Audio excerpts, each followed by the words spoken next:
YouTube, how you doing? Murph here, bringing you another product review. Today's review is going to be on the Pulsar X2 Wireless. This has been arguably the most hyped up mouse of the year, and we're going to talk about the specifications and all of that. But as usual, we're going to start off by talking about the design and the build quality. Now, as far as the design is concerned, this is a pretty classic symmetrical shape. It does have a pretty standard height of 38 millimeters, but you'll notice this isn't really a mid-hump design. That hump is actually a little bit more towards the rear and a little bit more of an aggressive angle up front, which is going to be especially great for claw users. Very minimal branding on this mouse.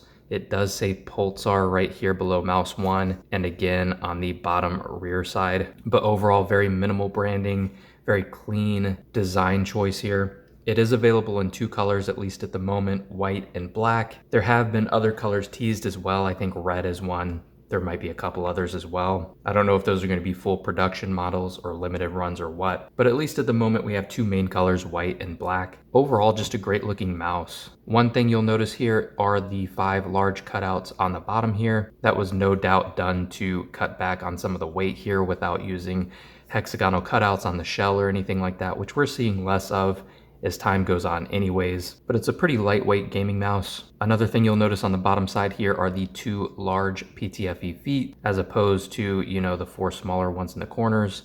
That does provide a little bit more surface area for making contact with whatever mouse surface that you're using. I will say that the PTFE glides on this one are not the best. They're definitely geared a little bit more towards control than speed, although it will be a little bit faster on a hard pad, but especially on a cloth surface. Not bad skates, but I wouldn't say they're great either. Very average. A lot of you who maybe potentially decide to main this mouse are definitely going to want to switch those out, I would imagine, at some point.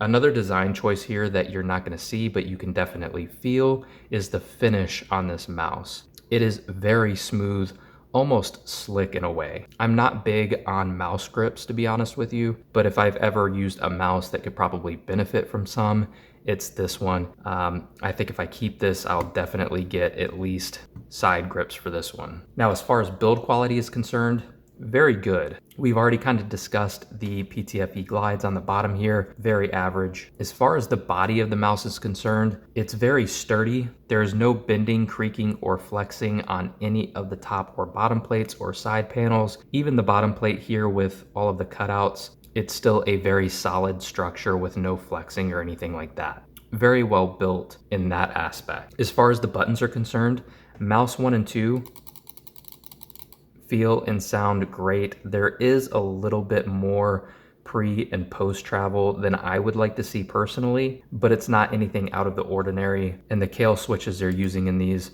are quite good. Side buttons here, very clicky and tactile. Again, sound and feel great. And mouse 5 feels and sounds great as well. The scroll wheel, really nice amount of tension, not too much, not too little. Scroll wheel feels really solid. And while it's smooth, you can still hear and feel those individual steps in between. I think there were a little bit more issues with the first batch that they sent out, from what I understand.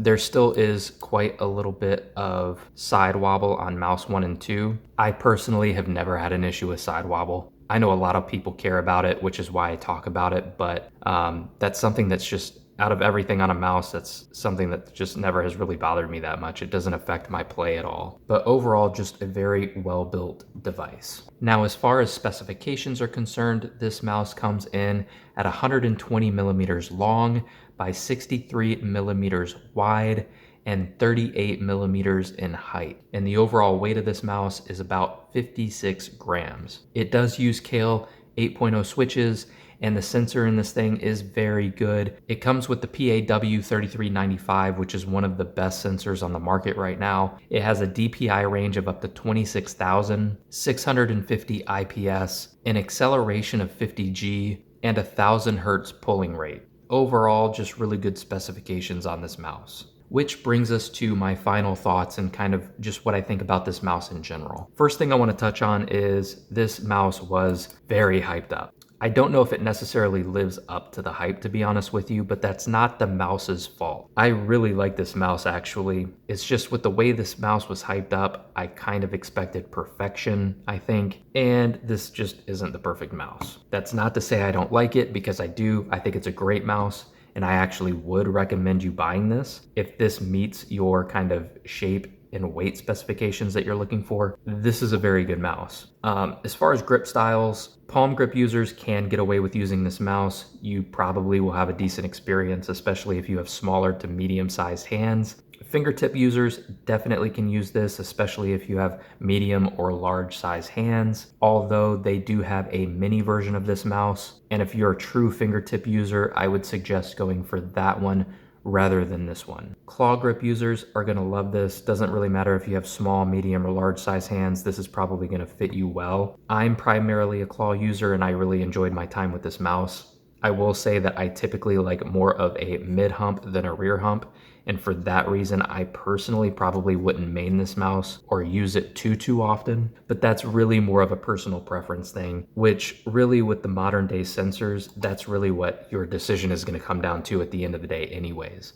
Most gaming mice on the market right now are using very capable sensors and have very good wireless technology. So it's really gonna come down to your grip style, your play style, your hand size, how you personally grip the mouse. There's a lot of little nuances there, which is why it's so hard to recommend mice to people. Everybody has different preferences. So if you're somebody who would typically like this mouse shape and you're looking for something with one of the best sensors on the market, really good wireless technology, something in the mid 50 gram range, this is likely gonna be a really good choice for you. As far as the price is concerned, $95, I think that's pretty fair for what you're getting here. I think that price is pretty spot on. So yeah, overall, it's gonna come down to your personal preference as far as shape and everything, but this is a very well-built mouse. Specs are solid, build quality is solid, performance is great. So I would recommend this mouse to most people. With that being said, that wraps up my review. I hope you guys enjoyed the video. If you did, make sure to hit the thumbs up button.